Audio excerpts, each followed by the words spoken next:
Assalamualaikum warahmatullahi wabarakatuh. Selamat datang di serial baru. Kita beri nama Raza atau Rasa sebetulnya.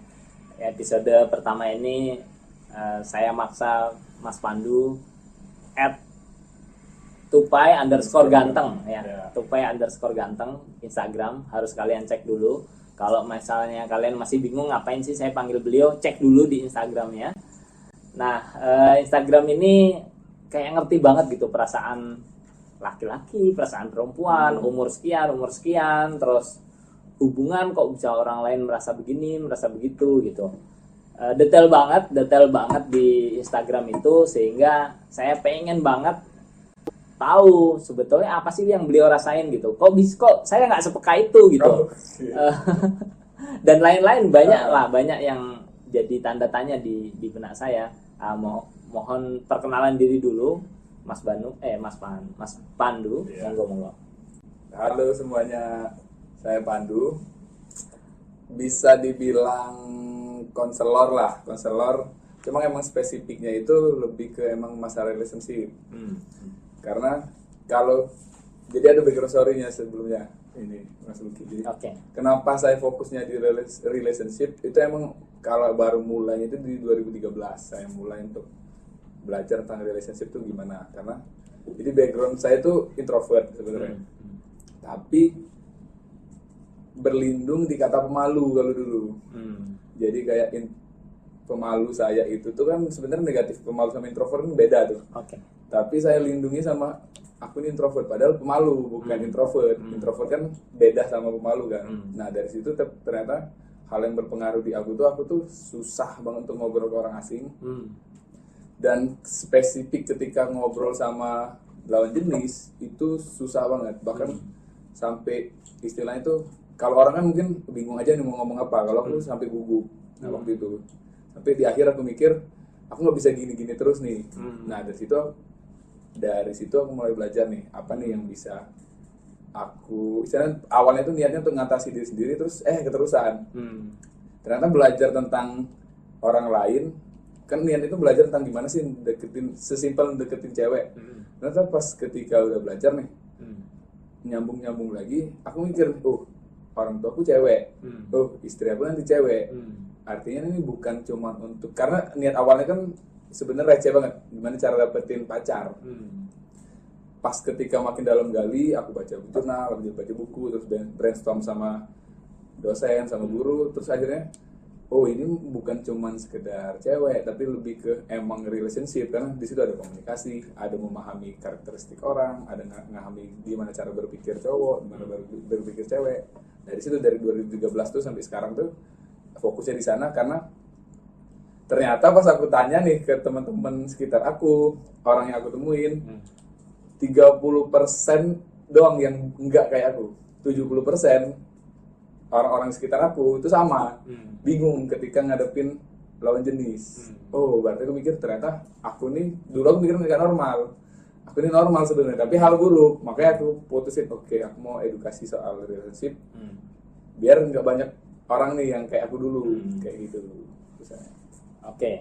Jadi beliau ini mungkin bisa juga disebut love coach ya. Jadi artinya memang beliau ini profesional di bidang relationship. Tapi yang saya heran kok bisa sih ngerasain sedetail itu gitu ya. Nah, nanti minta tolong dijawab sedikit itu. Terus ini berarti kan jurusannya psikologi ya kayaknya ya. Nah, saya kenal banyak sekali yang kuliah di psikologi. Nggak semuanya bisa sepeka dan seperasa itu memang, tapi ini memang beliau profesional. Nah saya pengen ngerti kok bisa sepeka itu, latihannya kayak apa sih gitu ya. Terus kadang kan kita ini ngerasain sesuatu yang kita pikir itu betul, tapi mungkin orang lain ngerasa nggak benar gitu ya. Terus satu lagi tadi kan introvert ya, terus disampaikan bahwa nggak gugup dan nggak bisa gini-gini terus gitu. Nah mulai ada perasaan gugup dan nggak bisa gini-gini terus itu kapan? Banyak pertanyaan. Jadi kalau untuk kesannya lebay sih, tapi emang terjadi. Jadi aku tuh selama 18 tahun lah, sampai 18 tahun hidup itu maju ke depan walaupun di sekolah cuma 2 kali. Jadi aku ingat tuh SD dan SMA itu waktu baca puisi, sisanya itu nggak berani sama sekali. Setakut itu ketika banyak orang yang ngeliat. Oke. Nah, terus karena aku kan kecepatan 1 tahun tuh sekolah, jadi di 18 tuh udah kuliah. Karena kan kebanyakan orang 18 baru mau masuk kuliah, kalau aku udah semester 2. Nah, di umur akhirnya waktu itu mikir kalau aku gini-gini terus nih, aku nggak tahu nih aku bakal gimana, karena emang kerasa beda ketika di SMA tuh banyak yang ngelindungin kalau aku nggak aktif. Guru bisa bantu nilai, tapi kan di kuliah beda. Akhirnya mulai belajar. Nah, pas aku gali ternyata salah satu waktu itu tuh sebenarnya fokus aku tuh di komunikasi sih sebenarnya. Aku intinya nggak bisa komunikasi ke orang, spesifiknya ke di lawan jenis. Waktu itu latihan, jadi kenapa bisa kayak gini nih, latihannya panjang banget. Jadi akhirnya tuh aku scaling. Aku tuh takutnya di mana? Waktu itu takut terbesar itu lawan jenis yang seumuran. Terus latihannya gimana tuh? Aku scaling. Jadi scaling itu apa, sorry? Di scaling tuh jadi aku skala. Iya, diskalain mana nih di antara generasi itu yang aku paling takutin. Jadi udah dapet generasi yang paling utama problemnya itu kan di perempuan yang umurnya sama. Jadi pas latihan itu scaling dari yang terendah. Aku ngobrol sama nenek-nenek, sama orang tua yang aku ketemuin random di luar. Contoh mulai percakapannya apa? Nah, itu jadi waktu itu tuh aku kasih standar tuh gini, kalau aku bisa ngobrol luas dengan orang asing, artinya aku udah mulai bisa ngobrol. Karena kalau orang yang aku kenal, aku mudah untuk ngobrol bisa jadi karena udah ada background, ada story sebelumnya. Tapi kalau orang random akan sulit untuk challenge-nya lebih gede. Nah, jadi waktu itu tuh jadi selama 3 bulan tuh kerjaan aku setelah kuliah nih nongkrong, ada nenek-nenek di pinggir jalan. Jadi ini mulai kuliah ya? Iya, mulai kuliah. Jadi ngobrol. Udah ngerasa oke, kayaknya ini udah bisa nih ngobrol sama orang tua, nenek-nenek yang random udah bisa nih. Aku turunin lagi ke ibu-ibu. Sampai sekarang tuh akhirnya tuh sampai udah biasa sampai di laundry sudah biasa. Nah, dari situ sih titik awal pertama kali istilahnya kayak rasa malunya hilang. Nah, dari sana pas udah kelar ngambil keputusan kayaknya kurang nih kalau cuma belajar. Ini kan udah kelar nih, tapi terus apalagi nih harus lanjutin. Dari situ mulai belajar. Emang niat banget cari referensi, cari jurnal ilmiah tentang otak perempuan, otak laki-laki. Terus ada salah satu ilmuwan dari Australia itu yang emang mengcompare. Nah, dari situ mungkin kalau Mas Lucky nanya kan kok bisa ngerasa tuh, aku sih mikir ada 2 sih. Mungkin dapat privilege karena aku introvert. Kan emang introvert emang kesannya lebih sedikit peka dibandingin extrovert. Emang kayak jadi ada basic di situ. Dan kedua tuh emang belajar trial and error. Jadi ceritanya tuh dari 2013 tuh emang kerjaan aku udah observasi, lihat perempuan, orang ini kayak gini, ya aku tulis. Jadi aku dulu tuh punya buku saku yang isinya tuh hasil observasi dan analisa aku. Oke, orang ini kayak gini, tandanya gini. Buku saku itu segede apa bukunya? Bukunya buku tulis. Buku tulis biasa? Ya, buku tulis biasanya makanya aku namain buku saku karena aku bawa terus. Seukuran biasa ya? Tebelnya segini tuh, karena dulu tuh buku beasiswa sih, buku beasiswa aku ambil. Oke. Jadi buku saku teman-teman yang beasiswa pasti familiar. Nah, di situ tuh aku tulis apa dulu? Itu dulu tuh ikut beasiswa Jarum. Oke. Nah, dari situ pas aku tulis itu kan hasil semuanya tuh baru ke hipotesa tuh. Karena kan emang terjadi tapi masih nggak bisa dijadiin populasi, baru sampel. Sedetail apa tulisannya? Jadi misal gini, ketika misal ada orang nih di depan dengan bahasa tubuh seperti apa, nah aku tuh selalu tulis orang ini bahasa tubuhnya gini, misal dia ngapain aja, misal dia gerakin rambut, dia ini, nah itu, dan selalu aku konfirmasi ke orang yang langsung, kamu itu gini-gini ya, kamu tadi ngeliat aku kayak gini nggak, gini-gini ya, oh kalau enggak berarti ini salah nih. Orang nggak kenal juga bisa konfirmasi. Iya, aku langsung tanya karena dari awal itu tanpa pembukaan. Enggak, tanpa pembukaan. Nggak ada yang marah. Enggak. Paling kalau marah sih belum pernah sih kejadian. Cuma beberapa kadang emang kayak takut kok orang ini nanya gini kayak gitu. Karena kan tapi kalau terus langsung jatuh cinta nggak? kalau di situ belum sih, belum ada sih. Oke. Mungkin kalau orang lain mungkin ada sih. Iya. Nah, dari situ belajar, jadi kayak bahasa tubuhnya gimana, sampai hal kecil kayak ekspresi dia cemberut, mata dia ngapain, aku selalu tulis. Tapi ya kalau aku cuma tulis berdasarkan judge, mungkin benar mungkin salah nih. Tapi kalau aku verifikasi bisa jadi benar waktu itu. Jadi setiap hal yang aku tulis itu akan verifikasi. Misal cara duduk dia ngilang, cara dia mikir apa nih aku tulis. Nah, terus pas itu dari Putesa, aku mulai cari bahan referensi yang emang ilmiah, yang emang udah dites sama ilmuwan, jadi aku baca. Waktu itu sih paling sering aku baca itu Paul and Barbara sih. Mereka emang suami istri, emang fokus riset mereka tentang mekanisme cara berpikir manusia. Jadi lebih enak tuh. Jadi kan mereka referensi mereka tuh dua, mewakili cowok, mewakili cewek, karena mereka suami istri. Itu paling banyak di situ baca. Nah dari situ aku mulai brainstorming. Terus di akhir kalau sistem aku belajar terus di akhir aku akan tanya ke orangnya langsung. Dalam artian misal kalau aku mau buat judge tentang cewek, aku akan tanya ke ceweknya langsung. Bener nggak? Teori yang aku buat gini-gini nih, bener nggak? Kalau ke cowok aku akan tanya ke cowok langsung. Kayak gitu. Oke. Itu sih. Oke. Lagi ya, pertanyaan saya beruntun aja biar jawabnya bisa lebih leluasa. Yang pertama, kenapa pilih jurusan psikologi? Yang kedua, buku saku itu berapa lama dibikinnya? Terus yang ketiga, jadi dulu memang satu buku yang cukup fenomenal, sebagian besar teman-teman mungkin pernah baca, Mas Pandu pasti pernah baca, Man from Mars, Woman from Venus ya. Itu kan ya, pernah baca kan? Pernah denger, belum baca sih. Oh, belum baca. Banyak teman-teman baca. Ya udah, oke. Saya jelasin dikit berarti. Jadi di buku ini memang mengelompokkan secara spesifik laki-laki dan perempuan itu memiliki stereotip perbedaan, dan buku ini cukup bagus karena bahasanya mudah kita pahami. Nah, tadi kan Mas Pandu menjelaskan referensi yang berbeda. Ya mungkin saya berarti nggak bisa langsung menghubungkan dengan buku ini, tapi pertanyaan saya begini sebenarnya. Jadi saya itu kalau dari versi buku ini ya, karena mungkin nanti sambil jalan kita sambil ini deh, bahwa memang ada stereotip laki-laki dan perempuan. Terus kemudian saya di posisi apa? Nah, saya sendiri kalau ngerasa lebih ke arah mungkin 45% perempuan nih, atau mungkin bahkan sampai 60% nih saya perempuan, sisanya laki-laki gitu. Seru-seru aja sih buat saya bahwa memang ada stereotip lah gitu ya. Nah, tapi kebetulan jadi saya S1 teknik mesin, S2 hukum agak sulit untuk digeser ke situ, tapi saya mulai belajar psikologi itu ketika saya punya masalah di S1. Di S1 tahun-tahun mungkin kelima gitu lah ya, saya punya masalah yang terkait dengan psikologis lah intinya gitu.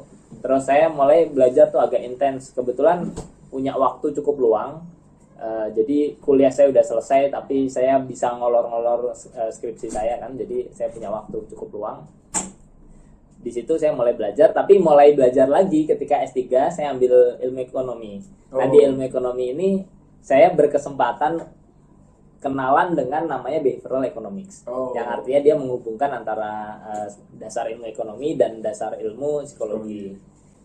Itu saya belajar lagi bahwa memang ada stereotip, tapi memang ketika kita ngelihat stereotip itu bisa, kalau istilah saya, bisa dari garis yang vertikal, bisa horizontal gitu. Artinya kotaknya begitu, tapi bisa kita kelompokkan dengan cara masing-masing. Bukan berarti mana benar mana salah, tapi semuanya benar, tapi cara ngelihatnya memang somehow agak beda-beda. Nah, boleh nggak diceritain dikit yang kalau garis besar deh, kalau detail balik lagi saya saranin ke teman-teman lihat di Instagramnya, itu detail banget. Nah, saya mau garis besar dulu biar lebih kebayang apakah cara pandang kita sama atau enggak, itu juga kan saya mau tahu kan gitu ya, perbedaan laki-laki dan perempuan. Wah, ini banyak nih pertanyaan, silakan dulu. Pertama, ini kalau jawab pertanyaan pertama, kenapa psikologi itu awalnya di SMA tuh ada salah satu guru, beliau itu guru BK. dan di antara guru lain tuh beliau yang nggak pernah dibenci sama murid, karena biasa kan ada guru killer, ada guru baik nih. Nah, ngerasa itu enak banget ketemu, diajar beliau enak, dan dulu tuh nggak pernah belajar BK ketika di kelas, tapi beliau tuh selalu ngasih kayak apa ya, kayak psikotes ringan yang setiap minggu tuh kita kan dites, terus dikasih feedback, oh kamu gini. Nah, ngerasa kayaknya aku mau kayak gini nih, karena ngerasanya banyak manfaat. Tapi waktu awal tuh ngesetnya ingin jadi BK, karena tahunya kan informasi dari situ. Tapi pas udah di kelas 3 kan ada konsultasi tuh, jurusan apa, diarahin ke psikologi, gitu. Jadi kayak kepengen kayak beliau lah waktu dulu. Nah, kalau kepertanyaan kedua tuh, kalau di aku tuh nggak bagi tuh emang, kalau kita kan kalau di psikologi tuh diajarin untuk kita nggak bisa ngejudge, karena kalau kita ngejudge kita akan mengkotak-kotakan banget. Betul. Cuman kalau kita nggak punya basic judge, kita nggak bisa punya clue, kalau aku mikir gitu. Jadi kita tuh harus judge dulu, tapi emang kesimpulannya nggak boleh ngejudge. Tapi di awal untuk nggak ada informasi harus ngejudge. Makanya kalau aku tuh bagi dua. Cowok tuh paling mudah di sistem aku tuh, aku bagi tipikal cowok dan cewek itu. Referensi cowok itu lebih ke hal-hal yang sifatnya itu kuat, iya, ngarah ke kuat. Jadi kayak makanya tuh cowok tuh selalu ingin melindungi, selalu kayak kalau punya masalah sama ceweknya tuh nggak akan susah untuk share, tapi lebih kelarin dulu baru share, karena asosiasi cowok itu dianggap kuat, beban tanggung jawabnya itu. Sementara kalau cewek itu lebih ke support.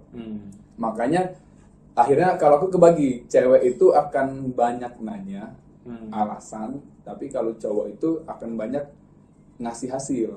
Pembedaan di situ. Makanya kalau aku selalu ngasih ke teman-teman yang konsul tuh, coba gini deh, kamu sebelum kamu misal kalau yang pacaran nembak pacar kamu, atau kalau yang mau menikah istilah tuh ngelamar, pasti kalian udah tahu lah kalian suka sama suka. Tapi cewek itu pasti akan nanya alasannya apa. Nah, itu yang kenapa aku bilang ada perbedaan referensi itu. Cewek itu makhluk detail, sementara cowok itu makhluk gambaran umum. Nah, bedanya di situ. Tapi kebanyakan orang gini, kenapa akhirnya tuh banyak yang konsultasi? Jadi orang ini tahu nih, cowok sama cewek beda. Kayak inilah, kalau di luar tuh logic sama feeling. Orang tahu logic sama feeling. Tapi kesalahan orang itu, mereka nggak berpikir bukan logic feeling ini apa tuh logic atau feeling yang kuat, atau logic atau feeling yang lebih baik, tapi cuma ngasih tahu kalau kamu beda. Terus what should I do? Ya udah, kalau cowok belajar feeling, kalau cewek belajar logic.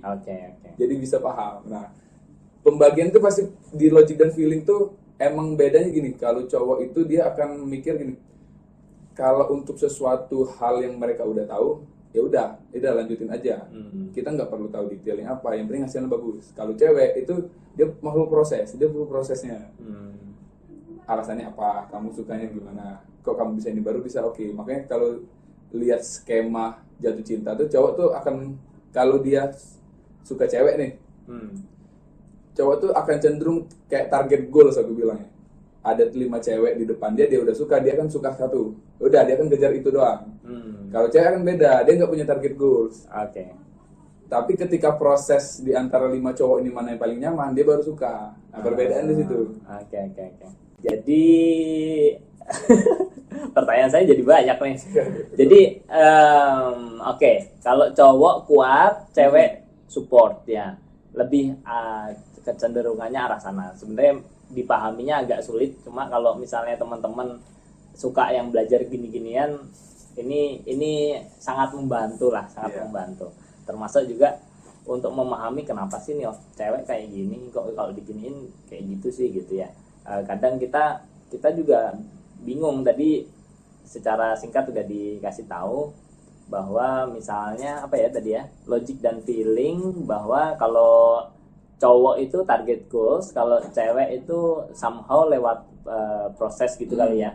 Nah, detailnya memang detailnya yang di Instagramnya saya pokoknya berkali-kali ini deh nyaranin teman-teman mampir situ, dan sini cerita apa namanya, sampai kapan sama satu lagi sini cerita.id. Nah, nanti tiga-tiganya saya tuliskan di sini. Oke, jadi pertanyaan saya begini, karena memang di serial ini lebih ke hal di balik cerita itu, apa yang dirasakan di balik itu, saya mau nanya, kalau misalnya kita ini kayak nggak peka gitu ya, atau mungkin ada dua, jadi pertanyaan pertama, gimana caranya biar kita peka, gitu ya. Yang kedua adalah kita tahu nih ada teman kita nih bebel banget, kayak nggak peka banget sih ini orang gitu. Nah itu kayak mana? Udah itu dulu deh. Ini masalah besar nih mas. Ya. Gimana caranya bisa peka itu? Kalau aku ambil ini pribadi aja sih ya. Karena aku baru sadar tuh, aku baru peduli ke lingkungan itu ketika kuliah psikologi. Oke. Karena sebelumnya itu kerjaan aku tuh cuma pas di sekolah tuh main, kalau nggak ke warnet kayak gitu. Dan ngumpul pun jarang sama teman-teman di kelas di SMA. Karena ngerasa ngapain ngumpul, mending aku main game kayak gitu. Nah, ketika di psikologi emang kerasa tuh gini, karena pas ketika di psikologi itu emang titik balik aku ngerasa aku perlu untuk belajari orang lain. Dan di awal itu tuh peka itu tuh bukan, kalau aku pikir peka tuh bukan gift, bukan kayak anugerah yang dikasih Tuhan. Oke, kamu peka, kamu enggak. Tapi sebuah skill yang emang muncul kalau emang udah requirement-nya terpenuhi. Kayak skill ini muncul kalau di main game tuh kamu perlu level berapa untuk munculin skill A, skill peka misalnya. Nah, kalau di aku tuh di awal gini, dulu tuh percaya nggak percaya tuh aku tuh ngeliatin mata orang aja tuh sebulan full, ngeliatin waktu aku mulai belajarnya tuh satu orang yang di kelas, aku belajar pekanya dari situ, cuma ngeliatin matanya doang selama sebulan. Nah dari situ aku mulai tulis, oh dia ini ngapain, ini apa, sampai waktu itu malah kalau denger-denger tuh sampai orangnya tuh agak ilfeel karena ngapain sih orang ini ngeliatin terus. Nah emang untuk dapetin pekanya itu kayak gitu, kerja kerasnya di situ, ngeliatin. Karena peka tuh gini, kesulitan orang bisa peka tuh tahapannya gini, kalau kita mikir kita nggak bisa observasi, karena ada dua mekanisme di otak yang dilakuin. Misal kita mau nilai orang lain misalkan, kalau kita mikir kita akan miss apa nih bahasa tubuh atau orang lain bicarain, karena otak kita fokus mikir. Kalau kita fokus observasi biasanya kita susah mikir, biasanya makanya dia bilang tell me. Nah itu tuh perlu diasah. Kalau aku dulu tuh nulis, jadi setiap hal yang aku temuin, kalau ternyata yang aku temuin bahasa tubuh orang, aku tulis. Jadi aku akan fokus mikir, tapi aku sambil tulis. Tapi kalau aku temuinnya di yang kebalikannya, yang aku tulis yang kebalikannya, bahasa tubuhnya aku fokus diliatin, yang pikirannya aku tulis. Nah awalnya kayak gitu sih, terbiasa sampai di sekarang tuh di level yang ketika ada orang, aku udah dua-duanya, sambil observasi sambil mikir, oh ini maksudnya apa, asosiasinya gimana.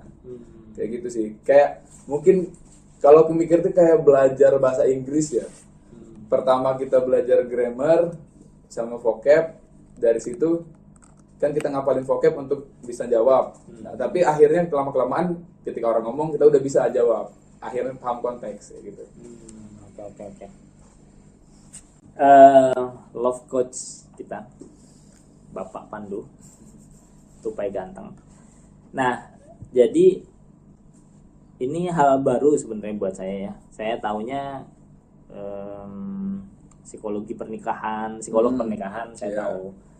Relationship ya, saya dulu pernah ikutan mungkin istilahnya ikutan lah ya, salah satu coaching clinics di Indonesia yang cukup besar. Saya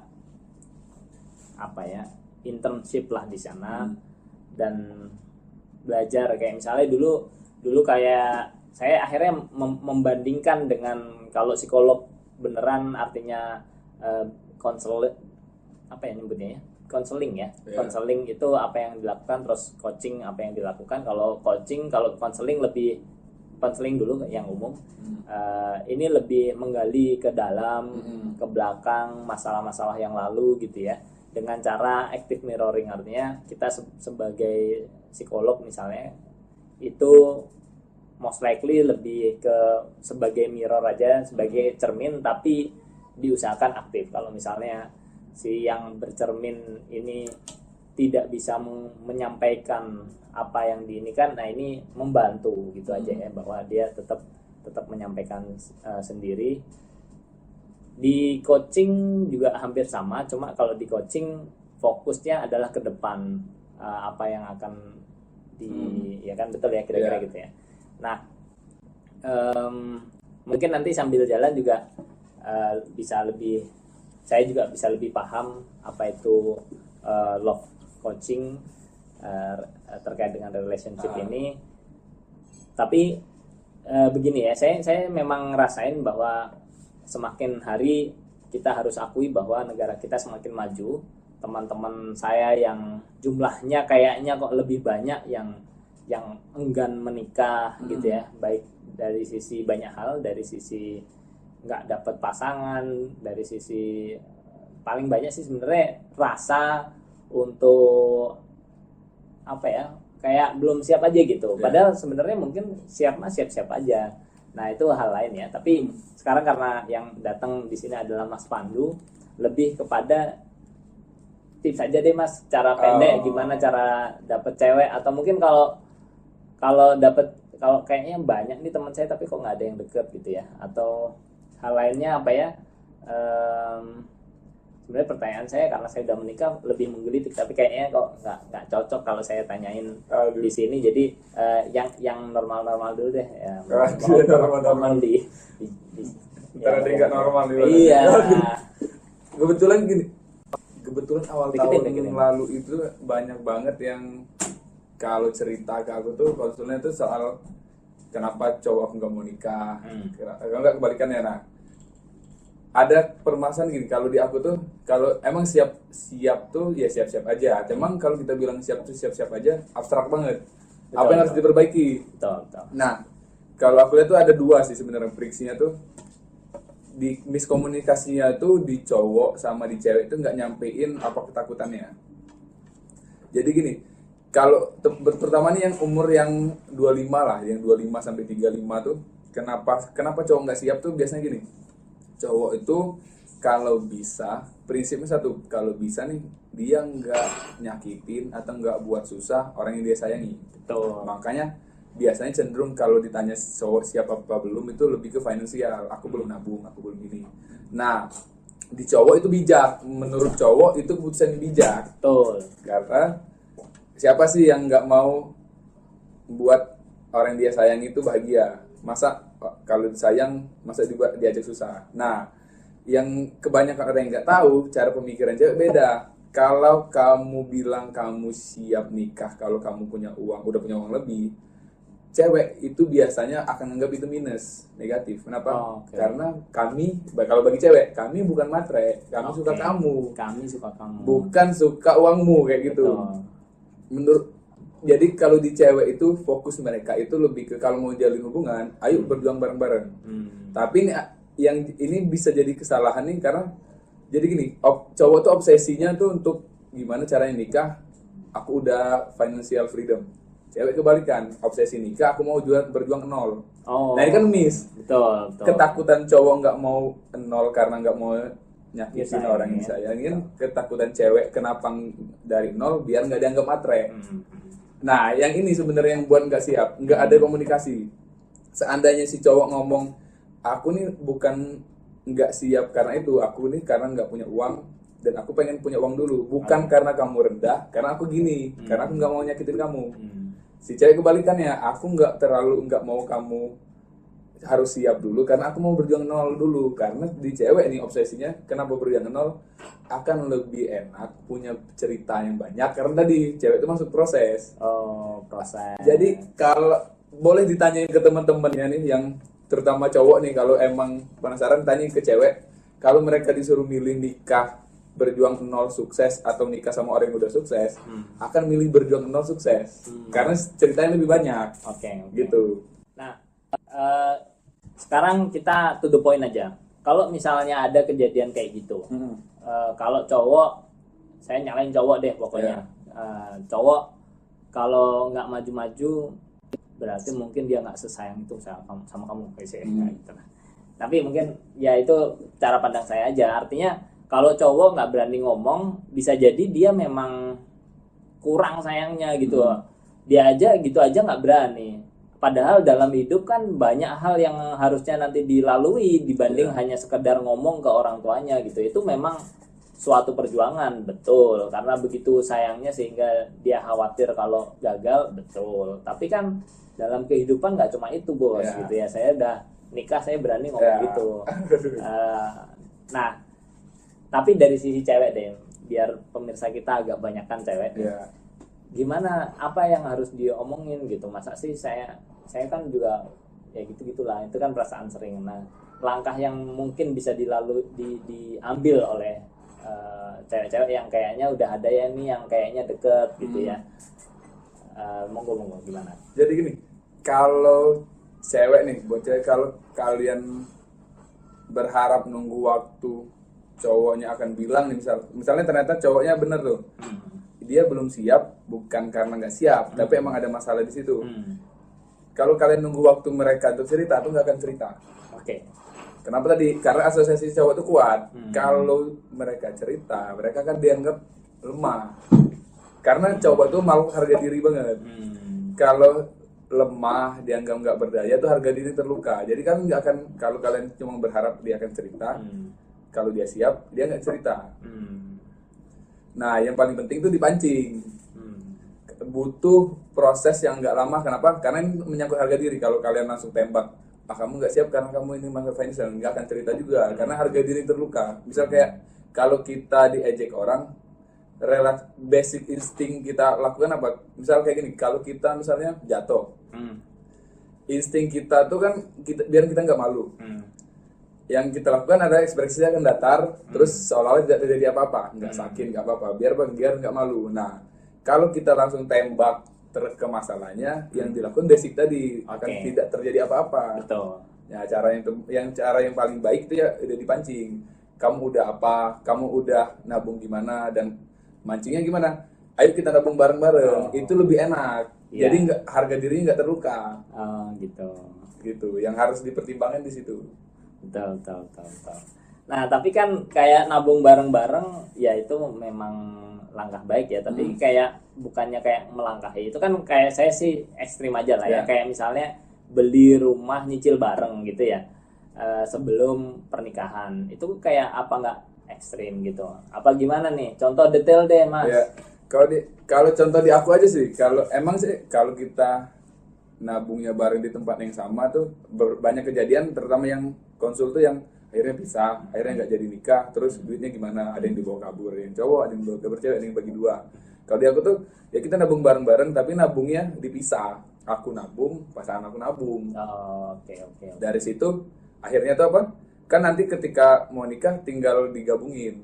Dan sebenarnya gini, yang buat cowok yakin untuk di nikah itu sebenarnya komunikasi, gimana ceweknya tuh mulai ngabarin ke depan. Karena cowok itu kan inti pertama kali kenapa mereka belum siap tuh karena merasa nggak aman. Kalau aku udah nikah nih, aku mau ngasih makan apa? Betul. Nah, dari sekarang tuh mulai komunikasi. Kayak kalau aku sekarang kan kita komunikasi terus sama pasangan.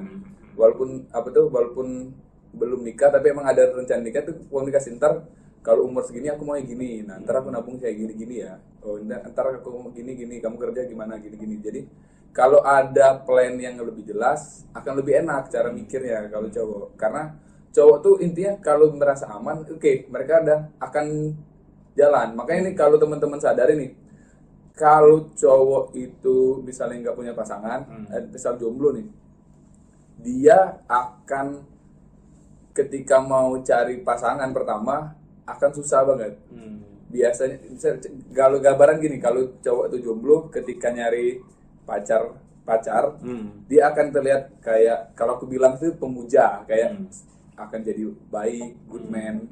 Kalau cowok udah pasangan, yang udah punya pasangan, dia akan lebih mudah deket ke cewek-cewek lain. Karena nggak ada pertaruhan yang gede, karena udah aman. Betul.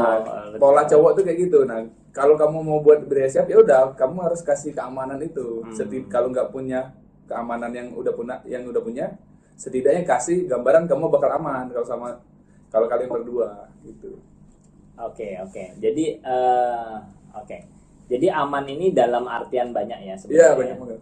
Artinya bahwa perlu juga sekarang gini deh, kalau misalnya kita sebagai cowok ya, tapi memang kita juga nggak yakin apakah gimana cara kita merasa aman bahwa kita juga nggak ngerasa aman gitu. Ya. Makanya kalau di aku sih, aku nyaranin tuh ke teman-teman tuh buat planning. Kalau aku ngeplan gini, aku mau nikah misal 2 tahun lagi, oke aku plan untuk nikah, itu udah aman pertama. Tapi banyak aman lagi. Dari sekarang juga aku plan kalau punya anak kira-kira umur berapa. Terus habis punya anak plan lagi kira-kira nabung untuk sekolah anak gimana. Nah, kalau dengan makin spesifik plannya itu kan makin lebih jelas amannya di mana. Karena kalau kita bilang aman aja kan abstrak. Betul. Terus kalau bilang oke, udah aman nabung nikah, kalau di cowok kan lebih mikir ke abis nikah tuh ngapain. Nah, udah buat plan aja dari sekarang. Planning yang harus dilakuin berdua. Luar biasa. Jadi ini saya pegang aja ya. Luar biasa. Jadi memang saya setuju banget ya. Kita sebelumnya belum pernah ngobrol detail. Ini udah kayak. Jadi bahwa plan ini ternyata penting juga ya untuk rasa aman. Saya merasa dalam hidup saya plan ini sangat membantu. Termasuk memang setelah nikah kayak tadi banyak hal sampai detail kayak misalnya terkait pernikahan saya dulu sebenarnya nggak terlalu mikir juga, tapi saya kayak seru aja gitu kalau misalnya nikah sehari setelah wisuda. Nah sehingga ketika kok tiba-tiba saya mau wisuda ya, karena dulu saya nggak pengen lulus, terus karena didesak terus bukan didesak ya, dibantu oleh dosen pembimbing saya, akhirnya ternyata saya lulus gitu. Nah ketika saya udah tahu wah 2 bulan lagi nih saya harus wisuda gitu ya, karena kalau nggak wisuda saya di DO juga dari kampus kan, sehingga saya wisuda. Terus saya jadilah teringat dengan keinginan saya yang ke belakang. Saya seru nih kalau nikah sehari setelah wisuda.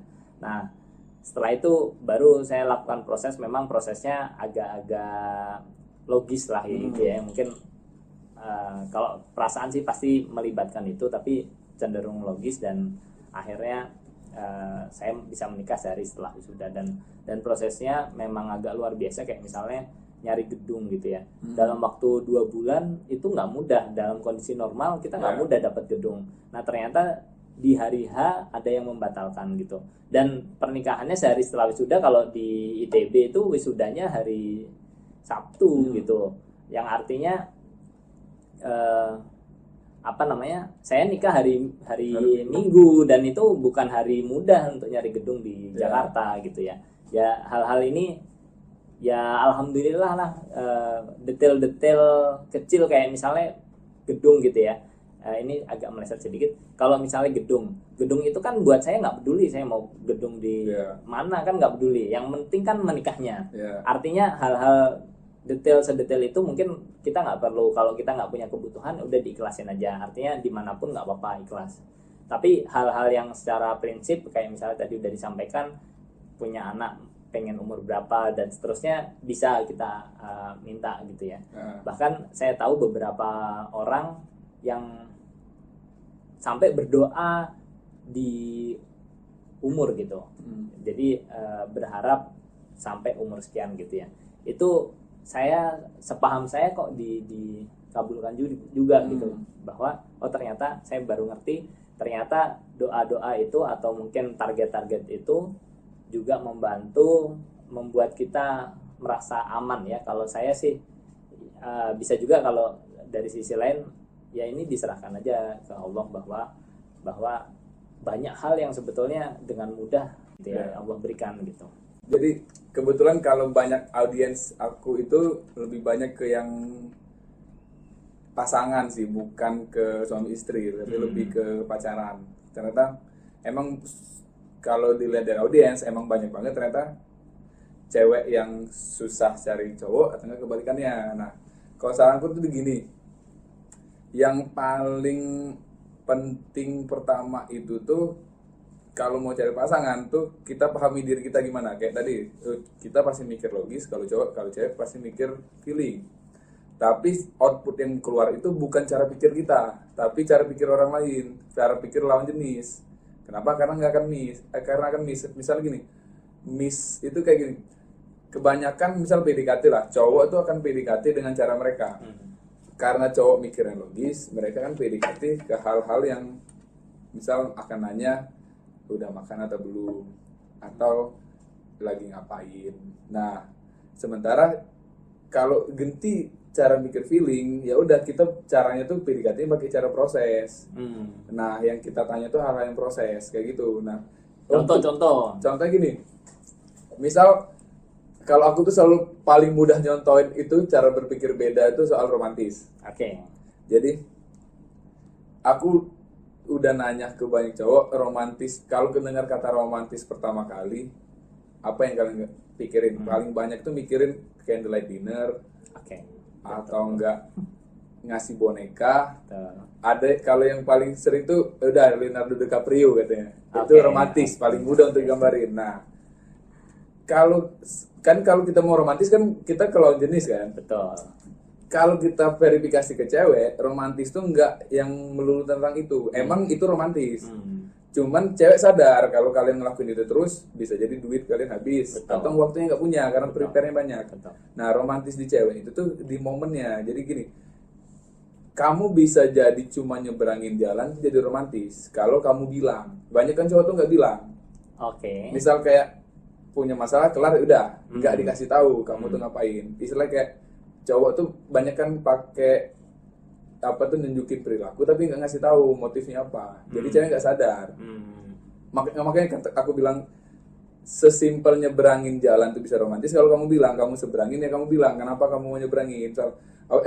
Nyebrang ntar kamu ditabrak orang. Nah, ditabraknya itu yang pikir romantis. Apa? Gitu. Karena cuma sesimpel nyebrang kamu khawatir. Nah, hal-hal yang itu yang banyak kan nggak disampaikan. Apa sih yang kamu khawatirin ke cewek kamu? Karena gini, sesimpel kebanyakan orang yang berantem ngerasa cowoknya posesif. Misal cewek punya temen cowok, pasti akan banyak cowok yang ngelarang. Tapi nggak ngasih tahu. Kenapa sih nggak ngelarang, banyak ngasih tahu. Akhirnya ceweknya mikir cowoknya overprotective, cowoknya takut, ceweknya selingkuh. Padahal sesimpel cuma bilang, aku tahu cara berpikir cowok gimana, makanya aku ngelarang kamu gini, kamu boleh tapi jangan terlalu banyak karena cowok biasanya kayak gini. Nah, itu yang banyak nggak disampaikan, banyak yang nggak ngutarain apa pendapatnya. Missnya sebenarnya di situ sih. Oke. Nah, missnya di situ ya. Wah, berat ini. Ini semoga istri saya nggak nonton nih. Saya belajar banyak nih cara deketin cewek nih. Gimana ya? Saya lanjutin pertanyaan-pertanyaan mungkin agak ekstrim, tapi kalau misalnya dirasa terlalu ekstrim nggak usah dijawab. Siap. Yang pertama adalah kenapa sih orang kok suka mikir janda itu lebih menarik ya? Kayak gitu. Yang kedua, laki-laki yang sedang punya suami itu kadang juga lebih menarik gitu ya.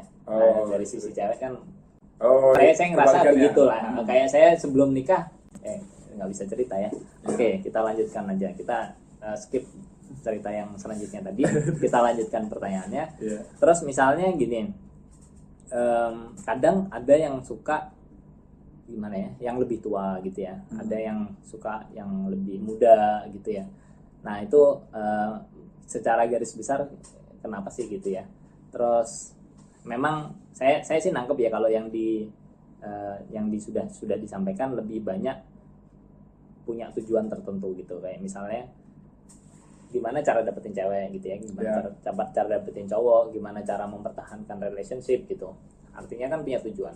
Nah sedangkan kita ini kadang nggak punya tujuan gitu, kayak misalnya ya udah sih gitu ya. Artinya kan kita kayak nggak butuh apa-apa, padahal saya sih ngerasa kalau misalnya semua orang dibiarin mungkin kayak gitu juga gitu, artinya nanti nggak ada anak cucu gitu loh ya. Walaupun kadang bisa aja tetap ada dengan alasan bahwa secara nggak sengaja gitu, tapi kan nggak boleh begitu dong, harusnya kan memang direncanakan, didoakan, di ini kan gitu ya. Kira-kira gitu Mas. Monggo kalau misalnya ada hal-hal yang nggak ini di skip nggak apa-apa. Jadi gini, kalau ngomongin soal yang lebih tua tuh, kalau dari yang aku lihat tuh ada dua sih. Emang kan karena emang ada penyakit Oedipus kompleks namanya kan, yang emang suka terhadap orang lebih tua. Karena kalau Freud sih akan bilang karena masa kecilnya kurang. Cuma terlepas dari itu, kalau aku lihat gini, kalau yang emang logisnya itu, kenapa kesannya orang yang udah menikah tuh jauh lebih menarik? Karena kalau aku tuh punya teori aura, karisma namanya. Karisma yang aku buat tuh gini. Ketika kita, kalau gambarnya gini, kalau orang tuh banyak setuju kalau Cristiano Ronaldo tuh orang paling ganteng di dunia. Tapi kalau secara spesifik kedokteran, secara spesifik dokter kecantikan, yang paling ganteng itu aku lupa namanya, orang Arab yang sampai dideportasi. Tapi kenapa Ronaldo lebih banyak fansnya? Karena dia punya karisma. Nah, karisma ini keluar dari mana? Nah, kalau aku lihat, jadi aku lihat tuh gini, karisma itu bukan melulu soal pemimpin, bukan melulu soal misal ketampanan. Karisma itu hal yang keluar ketika kita udah 100% maksimal melakukan hal sesuatu yang kita fokusin. Nah, contohnya gini, aku pernah lihat Ronaldo main PlayStation kalau nggak salah, itu aku nggak lihat suka karena Ronaldo kalah. Tapi kalau dia main sepak bola, itu Ronaldo keren. Karisma Ronaldo di olahraga. Nah, kamu yang ketika kalau aku mikir ketika orang udah menikah, beberapa masalah yang di hidupnya tuh udah mulai terurai karena ada yang mensupport. Sehingga kenapa bisa karisma itu intinya kita ngelakuin sesuatu dengan happy itu 100%. Nah, mungkin dari situ kelihatan kesannya auranya jadi positif. Jadi lebih enak ngelihatnya. Kayak gitu. Jadi sebenarnya kita yang udah nikah berkarisma juga karena ada istri gitu ya. Jangan lupa kita bisa lebih ganteng ini juga karena istri gitu. Jadi ya gitulah, saya cuma menasehatin diri saya sih. Lanjut. Karena kalau lagi kayak gini, kalau cowok, apalagi cowok nih, kalau sebelum menikah kan mereka kan fokus untuk mengatur penampilan, terus kerja. Kalau udah ada istri, ada satu problem yang mereka udah selesaikan, ngatur penampilan. Dimana semua orang pasti setuju kalau soal penampilan cewek paling oke untuk membahasnya. Jadi kan ada hal yang ditutupin yang minusnya, jadi akan lebih baik kayak gitu. Betul. Oke. Yang lain mau ditanggepin nggak Mas yang tadi? Yang tadi apa sih? Ya, yang tadi misalnya kenapa janda lebih menarik? Oke. Kalau di ini sih, aku belum terlalu tahu banyak soal, karena udah sering dengar sih janda lebih menarik, cuman belum secara kiss tuh belum dapet. Iya, kayaknya penonton kita lebih pintar Mas. Iya. Mungkin penontonnya bisa di komen ya kenapa lebih menarik gitu. Aduh, jadi liar ini. Oke, makasih banyak Mas. Jadi kita sudah bahas banyak, sebetulnya lebih banyak nanti di Instagramnya Mas Pandu. Kalau yang belum kenal, kalau yang sudah kenal akan sangat menikmati, insya Allah sangat menikmati serial ini, episode ini. Tapi kalau yang belum kenal, saya sarankan masuk ke sana biar kalian dapat ilmunya, karena di serial ini nggak terlalu banyak bahas ilmu, lebih banyak bahas rasa. Kenapa kok bisa sih Mas Pandu bisa ngerasain begitu gitu ya, dan seterusnya gitu ya. Nah, tapi memang sebagai penutup nih Mas, kalau misalnya tadi kan banyak bercerita tentang proses yang dulu Mas Pandu sudah lalui gitu ya. Nah, kalau kedepannya apa sih yang bisa membuat stay kira-kira gitu ya? Mungkin ya namanya manusia, kita berharap Mas Pandu akan terus terasah ya. Tapi kan bisa jadi mungkin ada masa-masa tertentu yang bagaimana bisa lihat juga ke video ini Mas, nanti ingat kan. Juga sebagai pengingat bagi kami terutama yang sudah menikah gitu ya, untuk tetap mengasah, karena kita yang sudah menikah kadang rasa peka itu memang entah kenapa agak menurun aja gitu dibanding ketika kita masih ngejar pacaran gitu kan ya. Nah, monggo Mas. Ya, kalau aku tuh ngeliat gini, sebenarnya tuh yang paling penting tuh motivasi untuk memahami pasangan sih. Karena kalau nggak ada motivasi itu biasanya akan turun, apalagi di usia 5-10 tahun pernikahan, karena masalah udah mulai berat. Nah, kalau aku tuh mikir gini, kenapa aku masih semangat banget belajar? Karena kalau sampai sekarang tuh masih banget sama pasangan pun kita diskusi terus. Kamu tadi berantemnya gimana? Bisa kita berantem nih 10 menit kemudian aku kan nanya tadi keselnya gimana. Jadi diskusi terus. Aku mikirnya satu sih, aku itu ngasih gambaran di ujung kalau aku belum nggak berhasil memahami pasangan nih.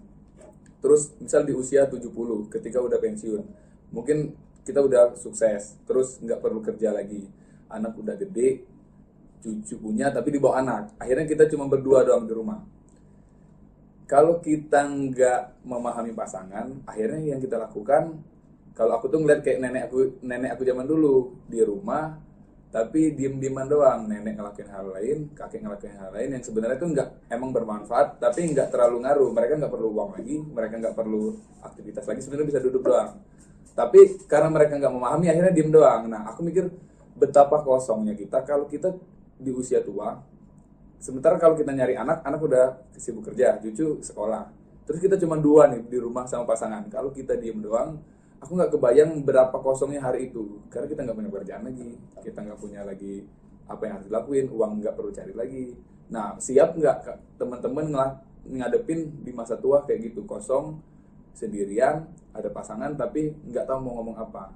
Nah, kalau aku belum siap dan aku nggak mau siap kayak gitu, makanya aku selalu sekarang belajar tuh, karena aku pikir gini, kalau aku tuh seleksi pasangan tuh cuma satu, pertama kali tuh komunikasinya lancar.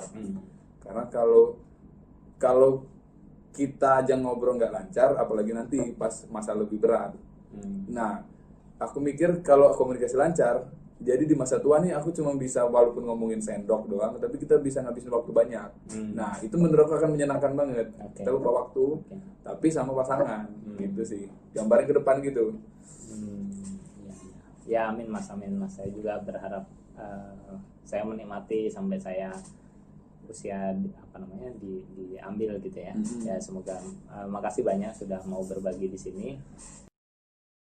Buat teman-teman yang emang mau ngobrol soal relationship, karena kalau kita ngomong di YouTube kan lebih ke emang umum banget kan. Karena kalau mau bahas yang spesifik tuh bingung apa.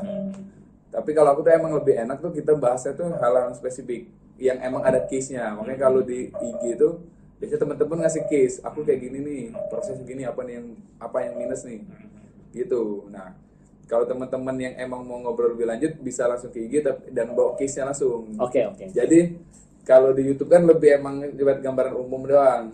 Jadi sorry. Terus dikirim DM gitu apa gimana? Ya, boleh di DM aja sih, karena DM, okay. Aku tuh akan lebih mudah untuk balas DM daripada WhatsApp, karena WhatsApp kan campur bisnis gitu. Betul. Tinggal teman-teman bawa case-nya, ntar kita bisa bukan ngajarin sih, kita akan brainstorm, lebih diskusi kayak gitu-gitu. Karena kalau aku tuh pembagian cowok dan cewek pun nggak dua, misal cowok dan cewek, terus cowok introvert gimana, cewek ekstrovert gimana, dan kalau ada case itu akan lebih enak. Oke. Terima kasih banyak. Semoga kita akan terus mendapatkan hiburan dan insight dari Instagramnya Mas Tupai _ganteng, Mas Pandu.